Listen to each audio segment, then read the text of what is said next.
Welcome to Seizing Valor, where we discover God's path for manhood, one conversation at a time. I'm Josh. I'm Zack. And I'm Joe. And we're here. We have returned to talk about a return of a particular monarch that is a male. I didn't take a look at any of the story notes that we were writing. What is this about? Return of the Jedi, I'm pretty sure. Maybe. Oh, I thought it was about the rise of Skywalker. No. Somehow Palpatine returned. Lots of confusion. Lots of confusion. But anyway, we are talking about the conclusion of the epic trilogy of Lord of the Rings, The Return of the King. Yes, and more examples of healthy masculinity. Lord of the Rings is one of my favorite series. The men of Rings display so much compassion and love towards each other, and the movies are not afraid to embrace that, particularly like in a world seemingly without too much focus on women. It was very crucial in my development seeing these movies and rewatching. Yep. Not afraid at all. 4.5 hours worth of not being afraid. If you watch the extended edition, it's Aragorn. Well, let's talk about him first. What do you guys notice about him? I mean, we said multiple things, Josh and I, as far as he goes, first episode. But what happens in this one? Well, he's incredibly courageous in all that he's like every aspect of his character within this movie. Yeah, the mere fact that he goes headlong into right towards the Black Gate, his army right behind him for Frodo. Yeah, and then even prior to that, right? So when after defeating Saruman and his armies at Helm's Deep, they hear that Sauron has a huge army that wants to just wipe out the rest of mankind, and then he's developing this huge army to attack Gondor, which is the last human like men kingdom. So what does he do? So they get together, they enlist some help from Rohan, which they just beat the foes at Helm's Deep. And so Aragorn goes with King Theoden and the whole group of people, and they go recruiting and heading towards Gondor to help them. And so what does Aragorn do? He gets encouraged to seek help from ghosts, essentially. Dead people. Dead people. Undead people. Who are They're cursed. scraping the bottom of the barrel. Who are cursed, which takes obviously a lot of courage and bravery to do that. And so all of that just encapsulate that he's very courageous in this movie. Fearless. Yeah. I have to say. Well, even to a certain degree, like kind of twisting it in a different way, that you almost see that he experiences the fear, at least in the movie. He seems to experience a lot of fear, but he never stops. Like it never stops him. So like he seems to be afraid, for example, to go into the heart of the mountain to recruit the undead soldiers, but that never stops him from going. Like this movie is a lot about duty and like fulfilling your duties and like what it means to be honorable in that. And that Aragorn's duty is he's to be the king, to go ask for this help to like rally these forces and release these cursed beings from their servitude or from their curse, to go charge the gates of Gondor and maybe die for the hopes that Frodo will live or at least accomplish his mission. So there's a lot with Aragorn there's never any indication that Aragorn like really wants to do any of this. I mean, it's not always like, oh gosh, dragon and like kicking and screaming, but like he does it. You can tell he does it because he knows it's his duty and that it's for Middle Earth and it's for the people that around him and not really about himself. So he's very selfless and he's very courageous in the fact that, and very honorable in the fact that he does this all out of duty, and then even takes up the mantle of king as a sense of duty. He doesn't really want to, like he doesn't really want to be the king. He does it because he knows it's what's needed.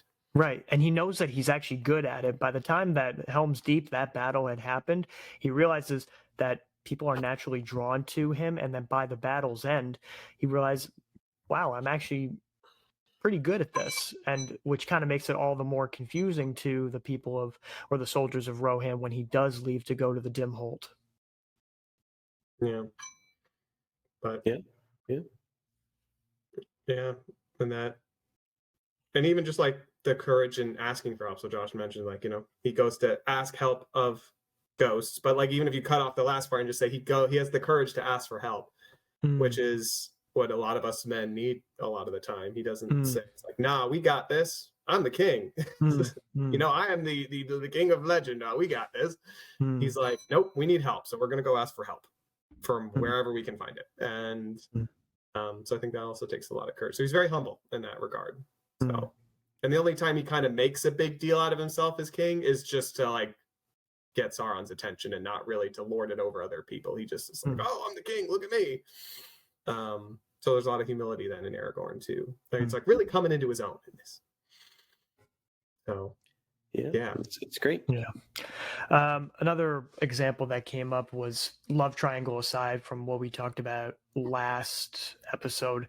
Aragorn is very validating, and that kind of comes with being a leader. He validates Eowyn, I know, in the second movie, but also in the third one, which I'll get into. He communicates in his actions through like films 2 and 3. And it's kind of clear based on like, her being head over heels, her crush on him, that she's never really gotten that feeling, that validation from another man. And she's not she finally realizes that she's not like the cute girl that just stays at home. He literally calls her like a shield maiden of Rohan, I think I remember, maybe in the second or third movie. But eventually she rides to war, and he actually doesn't stop her. He notices that she has a sword underneath, hiding like while under her horse.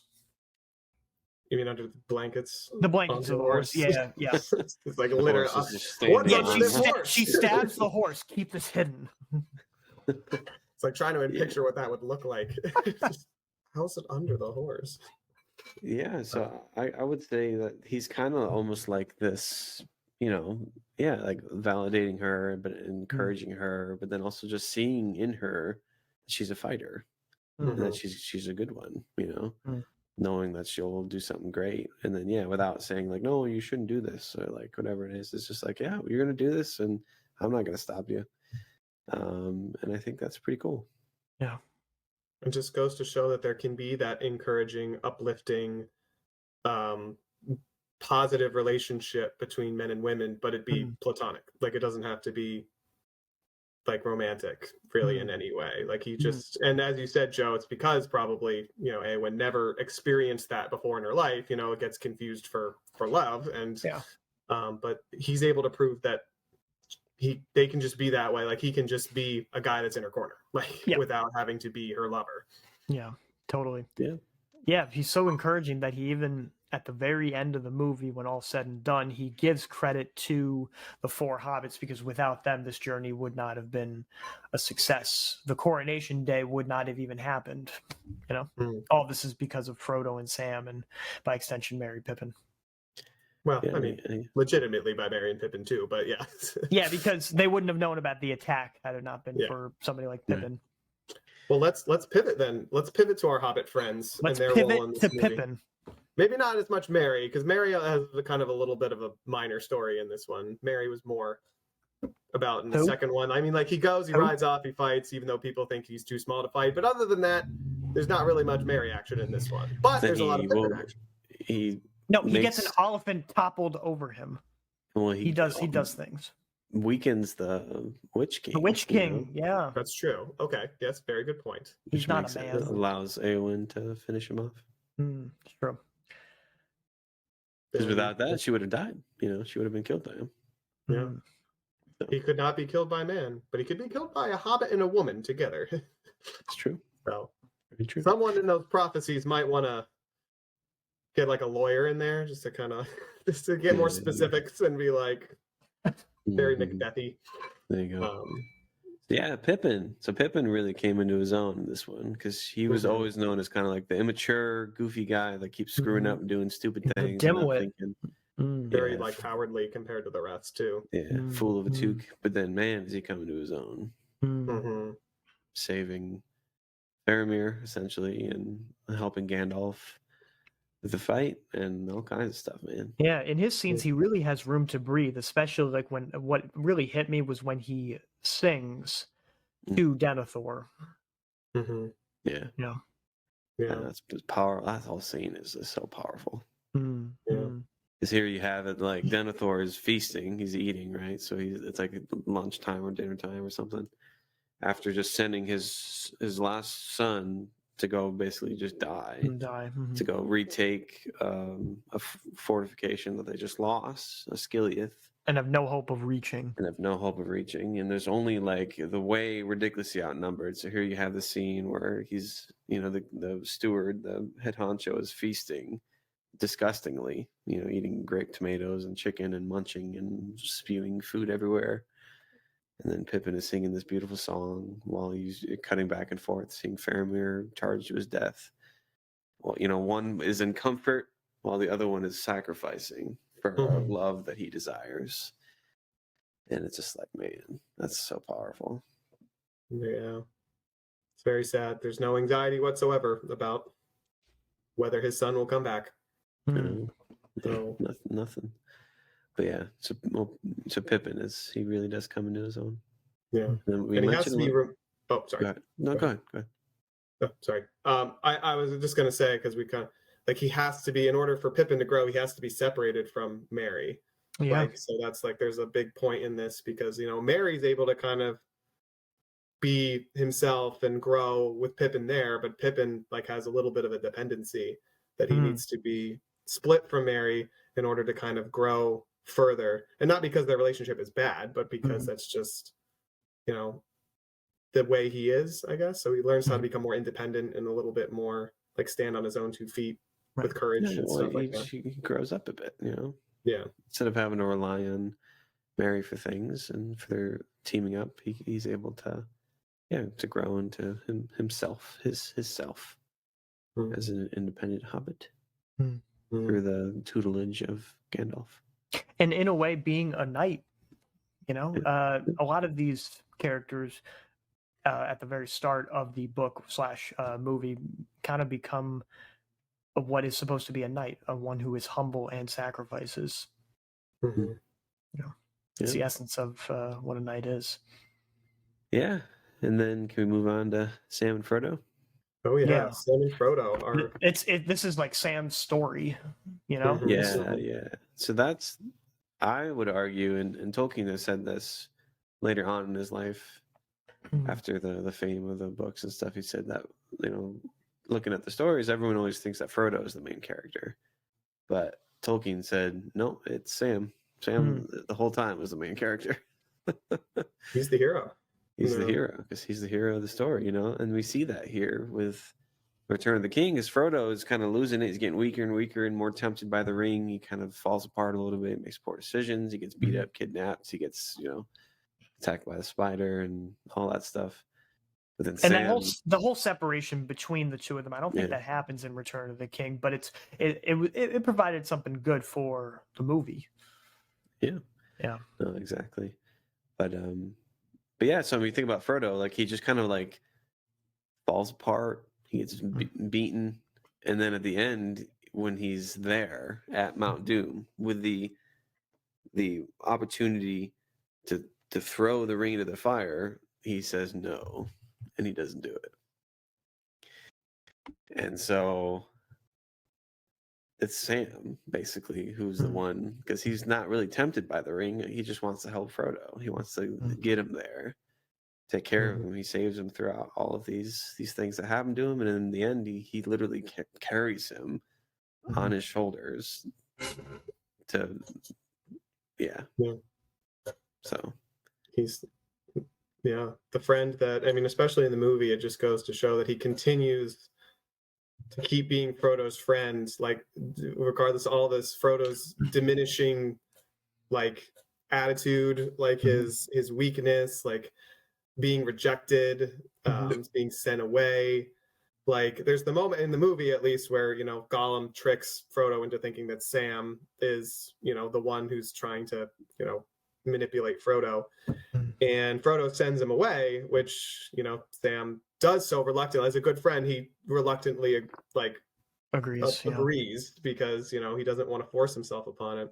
And then he finds like the bread at the bottom of the chasm or whatever when he falls down the stairs, and he sees the bread that like Gollum ditched. Like he could have easily been that moment been like, well, screw Frodo, like he doesn't want my help, like let Gollum go kill him. Like but instead he immediately turns around and like goes to help Frodo because he cares about Frodo that much, and he knows that what Frodo's struggling with. And so then again, as you said, Josh, he literally carries him at the end, but like he's been carrying him like the whole entire time. Oh, so yeah, definitely. And he's like justice, there's a sense of justice with Sam because like you said, he could have saw that bread at the bottom and just abandoned Frodo and said, well, screw him, look what he did. But now he's burning with that rage of like, now it's true that Gollum sabotaged him and like that, and now he wants to make it right and go save him. This kind of like justice that he's seeking for his friend. I agree, man. I think a lot of times in wider society, a lot of people are encouraged to be prideful in a way and not let their emotional armor slip up. But Sam kind of like takes that narrative and punches it in the face that it is important to show weakness, but also that whole justice thing you were talking about, sacrificing what is what we think of as right or wrong and knowing actually what is the right thing to do. Yeah.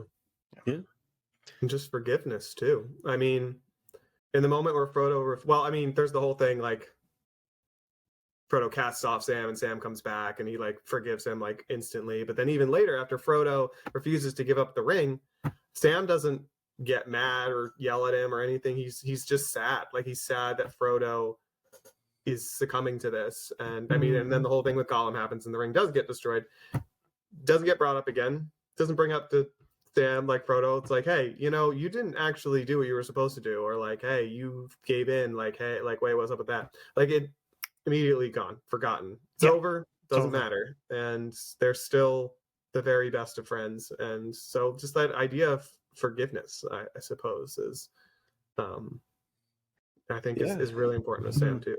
No, definitely. And then I think also just humility is another huge aspect to him, because here at the very at the end of all things, like Frodo takes the credit for everything. When he goes back to Rivendell and he's reunited with his friends, they're all so excited to see him. They're happy to be there, and like they're all like, everyone's like, Frodo did it. Like Frodo did it. After the ring was destroyed. In reality, he didn't. But then there's that like the end. One of the last interactions that Frodo has with Sam, and he's like, I couldn't have done it without you. Like I literally could not have done it without you. Yeah. And they have that bond now. They know that within their relationship, and maybe not everyone else knows. Maybe they don't understand. But like, but just the fact that like, Sam doesn't flaunt that. He's not saying like, oh, it was me. Like I'm the one who did it. I'm the one who helped. I carried him up the freaking mountain. Like he didn't do that. He's just content with loving his friend and being able to, achieve the quest together. So it's great. And then kind of, I guess, circling around with like, Frodo. We talked about how the current Frodo is not very much a hero in this story. Very, very completely degraded into a lesser version of himself. But the good acts that he performed earlier came to bear fruit in this movie, as Gandalf says, the mercy of Bilbo, and then later Frodo of Gollum came to play a very important role in the story. Yes, because as anyone who's seen the film has known, when Frodo refuses to give up the ring, Gollum comes in, knocks Sam out over the head with a rock, and then tries to steal the ring back from Frodo. And in order to do so, he like bites his finger off, and takes the ring. But then in that moment, Frodo like pushes him off the edge into the Mount. We were trying to get it back. Thank goodness he wasn't successful. And into the lava he goes, and the ring's destroyed. So there's a level of that Frodo's mercy earlier, when he was more in his right mind, came to be paid off later. Unfortunately, not for Gollum, but Right. like it for the whole rest of the world, it was. Well, yeah, it shows in Fellowship of the Ring he did listen and sought the counsel of Gandalf and seeing the bigger picture of that mercy. Mm-hmm. Yeah, that's that line, right? So it was mercy that stayed Bilbo's hand. Mm. Like I love that. Like mercy is choosing not to kill him. When Right. Frodo was arguing, well, we just had to kill him when he had the chance. Talking about It's mercy. not that simple. Yeah. Yeah, it was like that mercy that stayed his hand, And then now, yeah, then he was the one who cast the ring into the fire, Mm-hmm. Yeah. And yeah. that wouldn't have happened had Gollum not been in the formula. Right. Yeah. Oh, exactly, 100%. So, yeah, I have to say my favorite scene of all time and forever will be the greatest scene is when Sam picks up Frodo. Yeah. I think that scene, I'm every single time I'm brought to tears because it's like it's like the love that you can have for someone to men who embody their love for each other. That's paramount pick in them this up. entire Like movie. literally, he can't walk anymore, but they both need to do this thing. They've been on this quest together for this entire time, and like, and they Frodo's had been too walking exhausted. for miles across Gorgoroth. Yeah. That area from where they started down in the valley below up until like the foot of the mountain, that's like miles. Yeah. So they're exhausted. They don't have a lot of food. They don't have any food, and they're like out of water. And so just for Sam to be like, no, like let's do this. Let's rid of it. Let's be rid of this evil, and then just to pick him up, throw him on his shoulders, and carry him up the mountain. Like, oh, yeah, it's very much a way that God's relationship is with us too. It's like when you reach your limit, God picks you up, and God will carry you. Like if you let him, like when you can't go anymore.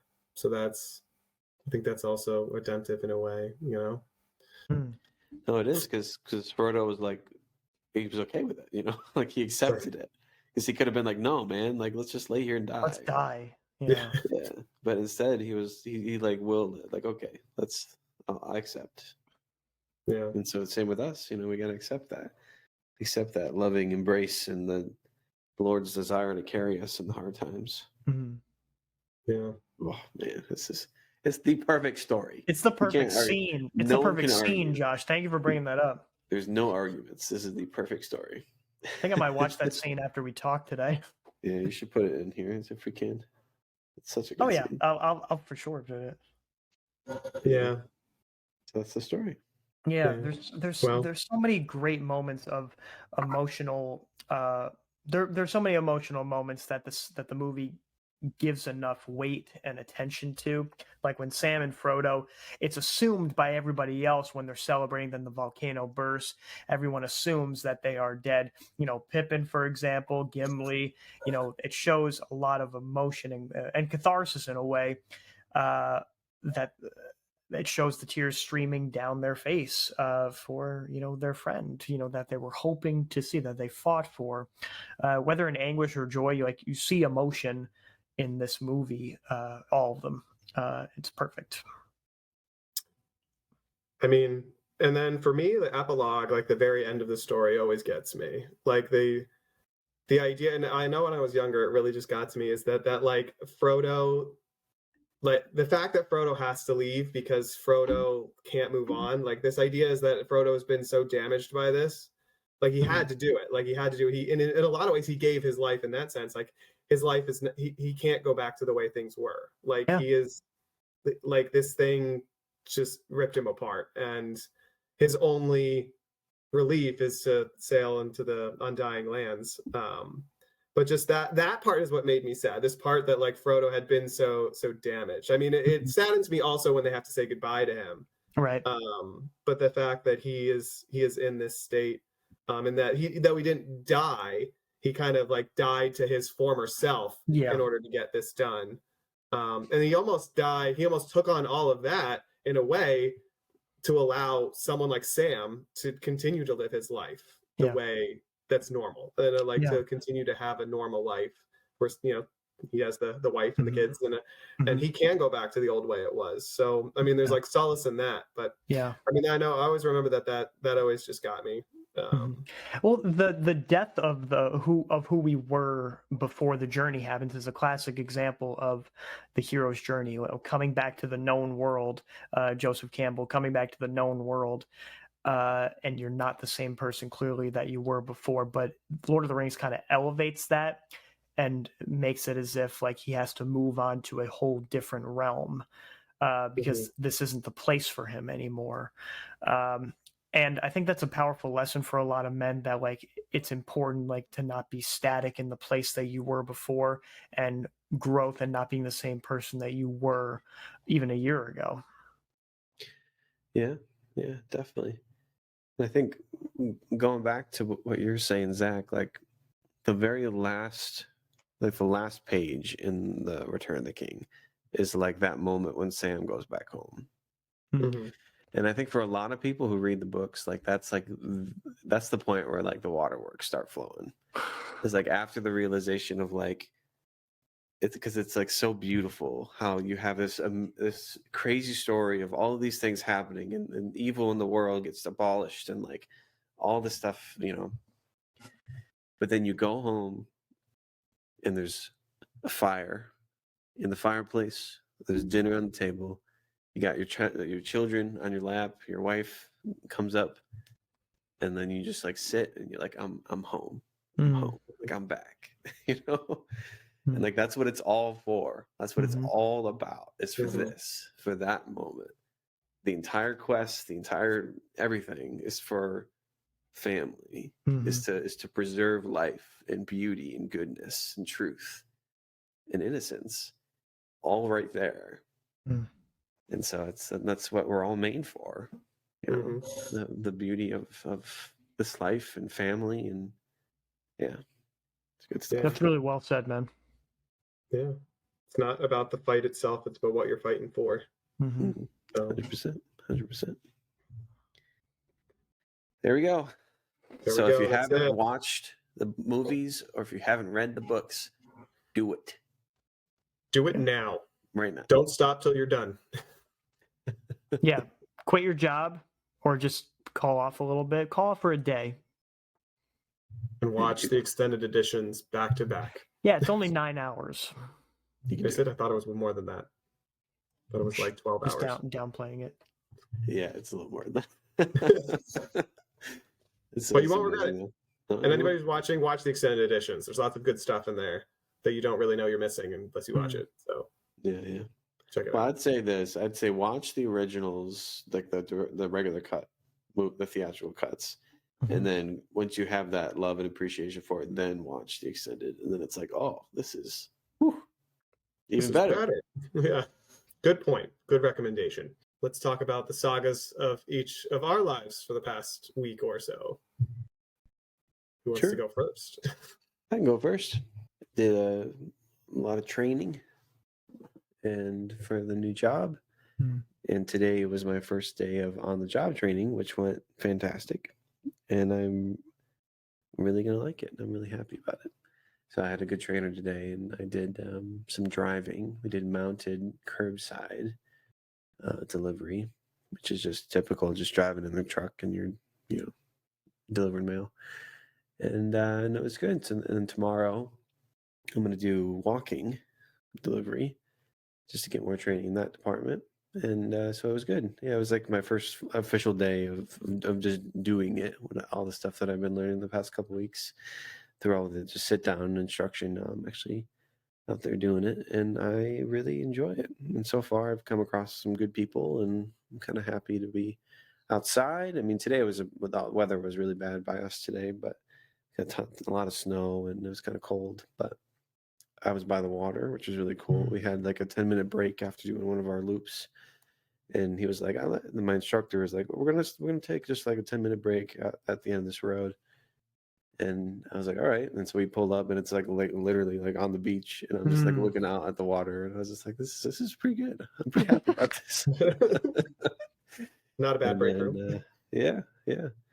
And so it was good. It was good. Yeah, I'm happy about all that's happening, and all that. I'm a little tired now, to be honest, because I woke up super early. I've been waking up super early, but I was really fired up. Like if we did this like 3 hours ago, I was very energetic and happy. But Nice. I'm still happy, but I'm just kind of tired. We're subdued. Hard day's work, man, deserves tiredness exactly. in a way. It's good. It's good. Yeah, it's amazing when you like have a job that you enjoy and you also get paid a decent wage for it. Like how good it is for your morale. Yeah, right. I know, yeah. So it's pretty good. And then my kids were great this evening, and then yes, things have been pretty good. Good to hear, man. I'm glad to hear that morale's boosted after, a long season of waiting. Yeah, I know. And like when it rains, it pours. There's a lot of things happening in the life right now. I don't know if I mentioned this too, but this past weekend, did I say this before? Oh, my parents moving. Did I mention that last time? Okay. Yes, that was another like big change that happened. But so they did that. They got all settled this past week. I'm very happy for them and in Virginia. Yeah, it's all good. Nice. Good stuff, brother. Nice. It's good to hear, man. Things are on the uppity up. That's for sure. Yeah. So, I mean, I guess speaking of jobs that people enjoy, I mean, my job it's been going well. It's been stressful the past week. Last week was all about doing budgets. And that was stressful because I have a lot of budgets that I have to do. I'm not sure if I mentioned that last time, but I have a lot of budgets. I have at least like 11 or 12 of them, like because I have sub departments like I have to do. And I mean, it's still technically not over yet, but it's mostly over. So like a lot of the stress is like relieved itself, which is good. Just kind of like a test, like you just submit it and you're like, I'm not going to worry about this until the results come back. So a lot of that stress has been gone this week. Now we're kind of focusing on getting our men's conference going for this next upcoming weekend. So by the time people listen to this, it'll be over. But this weekend we're having a men's conference, which is really exciting. So it's all hands on deck in our department.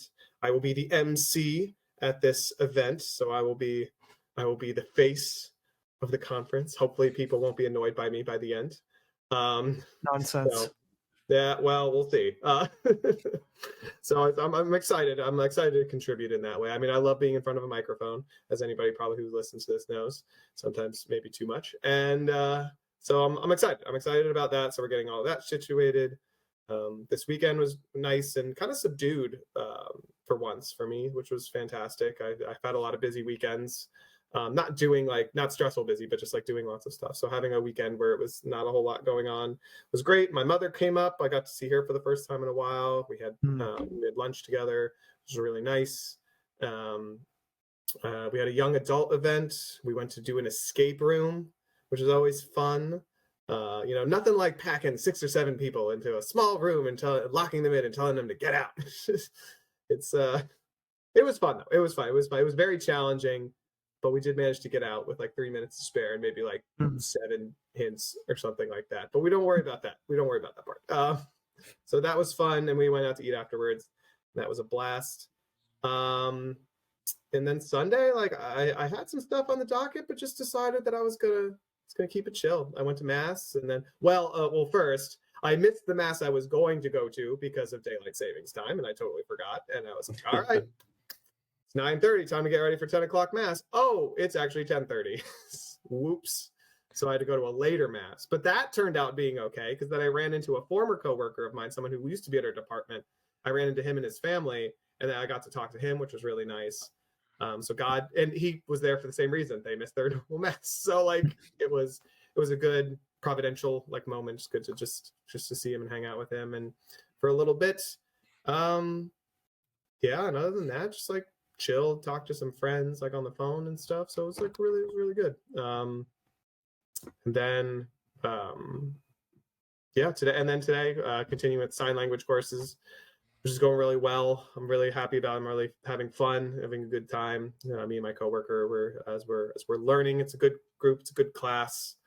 And I'm learning a lot. So I'm hoping that I know it's going to take me a long time to master, but it's good. I'm trying to focus on the process and not on the results. So that's How'd you get connected with that sign language class?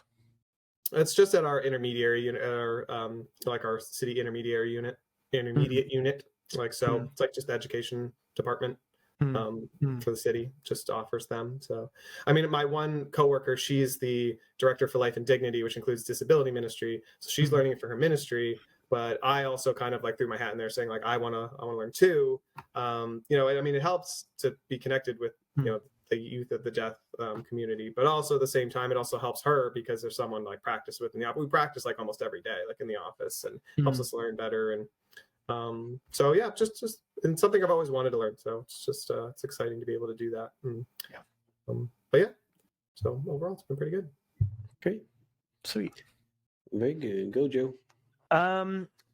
So we just finished up swim season, and I'm finally at the light. So it's 14 long, grueling weeks. I think I remember I was telling you guys that's how long it was. It's crazy to think about that. It felt short and long at the same time because I had two breaks, Christmas break and a February break too, that just, didn't really get enough time for myself, so to speak. We had states, our state meet, which we only had about 3 relays that took part in, and no individuals, just based on, all these kids who really just started swimming competitively, some even swimming for the first time back in November, not even just early December, which is amazing. Feels completely unheard of, but those kids are like 10-year-old, like their heads are sponges. They absorb so much knowledge, and to be honest, they're all pumped up for what's coming next. And I've got a club to not help with recruiting, but help out with health and wellness come spring, after spring break, which will be tremendous. And kids talk, and I'd like to think I'm a pretty vigorous, energetic person compared to a lot of other older people. So I think that would help out with their energy and enthusiasm for a sport that they haven't been a part of before. But alas, it hasn't exactly hit me that I'm going to have more time after work at 3 approximately, because there's still been other stuff I've had to do after school. I can't wait until it finally does hit me. Yeah, because it's been tiring. Oh, I know. I remember. I remember well. Yeah, I remember telling the kids, I kind of quoted you actually, Zach, on the drive back, saying that you have your wins as an individual swimmer when you are competing as a swimmer, but now as a swammer, as a coach, you get to revel in like the wins of multiple people. Yeah, and at the same token, like kind of with my personality, like I get kind of worried and anxious for them, or just the team in general, and there's not too much I can do about it because I'm the one on the sidelines, for all intents and purposes watching. Yeah. So that's a challenge for me, and as a first-year high school coach, but yeah, very rewarding though. So when they do succeed, it's very exciting. I remember. Ain't that the truth? We hope you enjoyed this episode on the Lord of the Rings: Return of the King, and then we hope you also take a look back at the Fellowship of the Ring and the Two Towers. What we'd like you all to do right now is please subscribe to Seizing Valor, our YouTube channel, and also like this video and subscribe, please, and hit the bell icon. It certainly can help us out in the algorithm, but also please follow us on Instagram at Seizing Valor. We do post additional content, and we'd love to have you be part of that community. Comment on both our Instagram posts and also our YouTube channel. It certainly would be helpful so that we can get a dialogue or discussion going. We are also available on Spotify, so if you want to follow us on there, we greatly appreciate it. If you want to keep more of our conversations a bit private, if you want to keep it away from the comments realm of Facebook and Instagram, you can email us at seizingvalor@gmail.com. If you have any questions, comments, concerns, prayer requests, and prayer intentions. And we will see you all for the next episode. Awesome. Nice reading, man. Heavenly Father, thank you for today, for the blessings that you've given us. I just pray that those listening to this and hearing this fruitful discussion can look into their own lives, and that all of us can look into our own lives and to see what it is that is keeping us from you. What is the one ring in our lives? What is the evil, the temptation, all these things, the sin that we keep falling into, and the things that pull us away from you? Wish that we can, pray that we can name it, that we're given the grace to lay it at your feet, and that we're given the grace and the courage to do what we need to do, to separate ourselves from it, to fight it with reckless abandon, and ultimately to cast it into the fire. And Lord, we just ask for that courage to do exactly that, and that we can achieve that, and just to help us remove distractions from our lives, because there's so much noise. And I pray that we can just be laser focused on you in all the ways and in every moment of every day. I just pray that we can achieve your will, and whatever that may look like, I pray that we can see it and see it clearly, and achieve that every moment of every day. Give us the courage for us men out there to be masculine, to be loving, to be unafraid, to seek you in those moments when we do fear, and ultimately to lean into others to help us achieve that. Love you, Lord. Most precious and holy name we pray. Amen. Amen. Amen. Amen. Thank you all for attending. We will see you all next week.